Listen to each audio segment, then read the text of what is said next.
News every 15 minutes, weather every 10, and sports twice an hour. Newstalk, KGVO, AM 1290 and 101.5 FM. You're listening to Montana Morning with Peter Christian.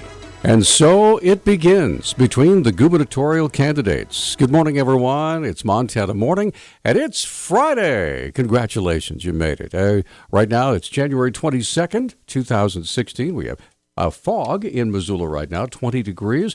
Roads are either bare and wet or bare and dry. There may be some slick spots as you're driving around. It looks wet, maybe slick, so, slow down and just be careful. Our newscast this morning, sponsored by Transport Equipment, your headquarters for RV service, maintenance, and repair. Transport Equipment just south of the Y next to the Axemen. Call 541-9097. Our top story this morning, the gubernatorial race is off and running.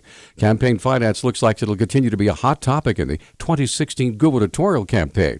Yesterday, Republican candidate Greg Gianforte asked Democratic incumbent Steve Bullock to sign a campaign integrity pledge. Gianforte also released this statement. We need elected officials to remember that they're here to serve the people, not the other way around.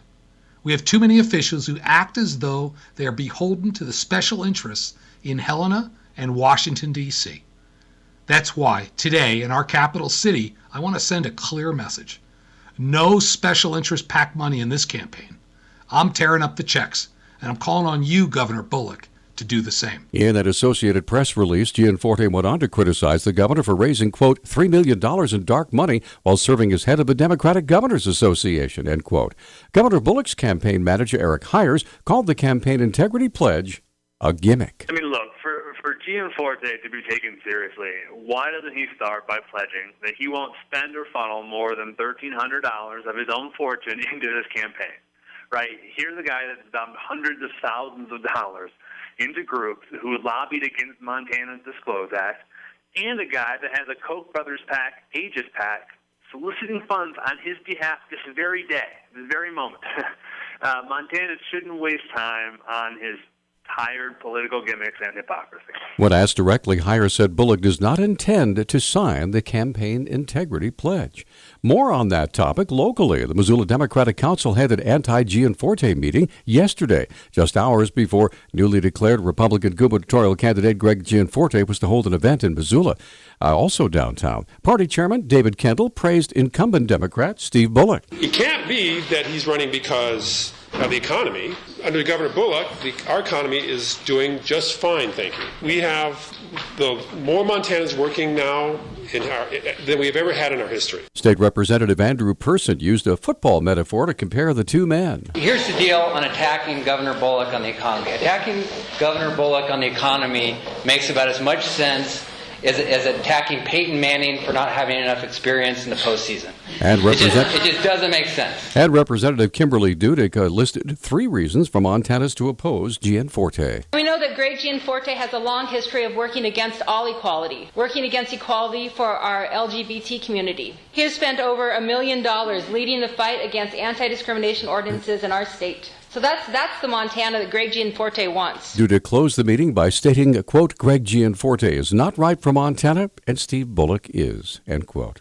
The first presidential primary is approaching, and that means it's time for voters to confirm their vote-by-mail status. Elections Administrator Rebecca Connors said Missoulians should be expecting their confirmation this week. A lot of our local elections are held by mail ballot elections, so everybody is automatically mailed a ballot. So a lot of our voters are used to receiving a ballot in the mail. However, when it comes to a poll election, we can only send you a vote-by-mail ballot if you're on that vote-by-mail or absentee list. So to be able to receive a ballot 25 days ahead of time, you have to be on that list.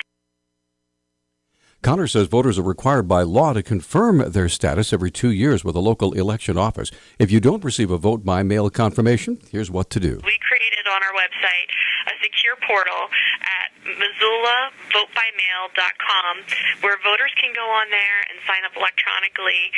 It doesn't require a signature. They can put all of their information. We can get them on the list that way, or they can call our office at 258-4751, and we can send them an absentee or vote-by-mail sign-up form. Connors says once a voter is established on the absentee or vote-by-mail list, they are confirmed until January 31st of 2018.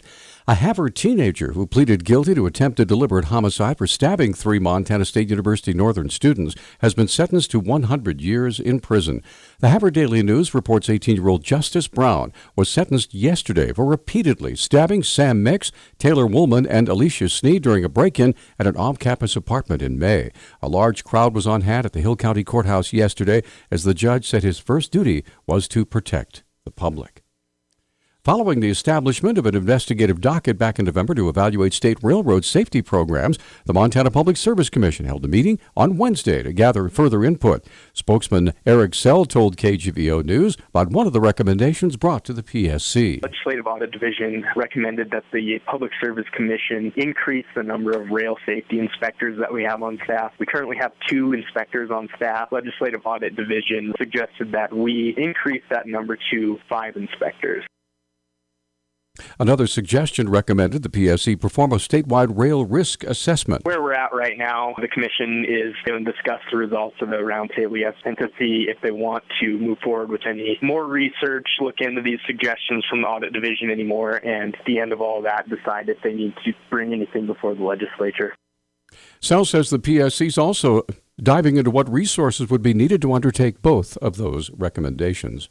Missoula County Public Schools received a donation this week of 200 backpacks filled with everything from school supplies to toiletries, snacks, and books from Feed the Children. Federal Projects Coordinator Trish Kirsten has more. All of the materials will go in directly into our schools, into the FRCs and FIT coordinators that are within each building. That's the Family Resource Center and the Families in Transition coordinators that are located in each school, and they work directly with any family that happens to be in need that's in the building. Kirsten says that programs like FIT are able to help provide students and families with direct support for basic needs and referrals to external agencies. Or any parent can come in and say, hey, I heard you guys got some free backpacks. Is there a chance that I might be able to get one? And absolutely, nobody's going to be turned away or denied from it. We will absolutely support every person who walks through our doors and says they have a need. Kirsten says as of the beginning of January, there were 311 identified FIT students in the district, 75% of the total number from last school year. Our News Talk time is 6:12. News Talk, KGVO. Missoula's official weather station. Mostly cloudy and mild today with our high right around 40 degrees. Increasing clouds tonight with our lows in the 20s. Isolated showers will be possible today and Saturday, but we'll see areas of rain and snow on Sunday. I'm meteorologist Brooke Foster for KECI 13.